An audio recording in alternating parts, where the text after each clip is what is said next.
அன்புக்குரிய தேவனுடைய ஜனங்களே, ஆண்டவராகிய இயேசு கிறிஸ்துவின் நாமத்தினாலே இந்த காலை பொழுதில் ஆறுதல் வார்த்தை மூலமாக உங்களை நாங்கள் வாழ்த்துகிறோம். இந்த நாளில் ஒரு வேத பகுதியை நாம் வாசிப்போம். ஏசாயா தீர்க்க தரிசன புத்தகம் 43வது அதிகாரம் 19வது வசனத்தை நான் உங்களுக்காக வாசிக்கிறேன். இதோ நான் புதிய காரியத்தை செய்கிறேன், இப்பொழுதே அது தோன்றும், நீங்கள் அதை அறியீர்களா?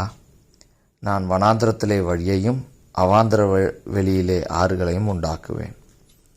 அன்புக்குரிய தேவனுடைய ஜனங்களே, மிக அருமையான ஒரு வசனம். இந்த வசனத்தினுடைய பின்பகுதியை நான் இன்றைக்கு தியானிப்போம். நான் வனாந்திரத்திலே வழியையும் அவாந்திர வெளியிலே ஆறுகளையும் உண்டாக்குவேன். நம்முடைய ஆண்டவர் இந்த முழு உலகத்தையும் படைத்தவர்.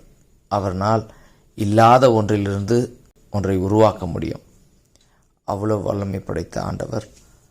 அந்த ஆண்டவர் தான் சொல்லுகிறார், நான் வனாந்திரத்திலே வழியையும் அவாந்திர வெளியிலே ஆறுகளையும் உண்டாக்குவேன். வனாந்திரமான இடத்திலே ஒரு வழியை உண்டாக்க முடியுமா என்றால், அவசியமா என்றால் அங்கு கிடையாது. அவாந்திரமான ஒரு வெளியிலே ஆறுகள் உண்டாகுமா என்றால் அங்கு உண்டாகாது.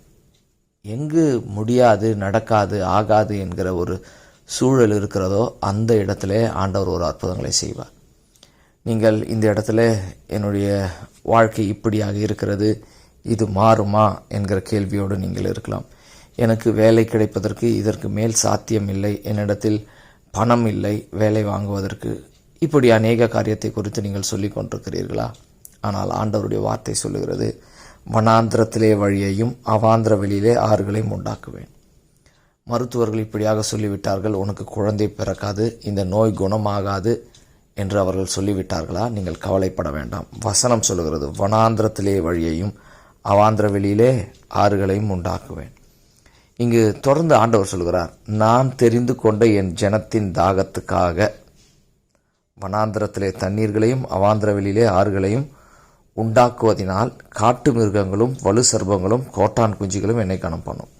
தம்முடைய ஜனங்களுக்காக ஆண்டவர் எதை வேண்டுமென்றாலும் செய்வார் என்பதை இந்த வசனம் ஆணித்தரமாக சொல்லுது. தம்முடைய ஜனத்துக்காக, அது வனாந்திரமாக இருந்தாலும் சரி, அவாந்திர வெளியாக இருந்தாலும் சரி, அந்த இடத்துல தம்முடைய ஜனத்தின் தாகத்துக்காக ஆண்டவர் எதை வேண்டுமென்றாலும் செய்வார்.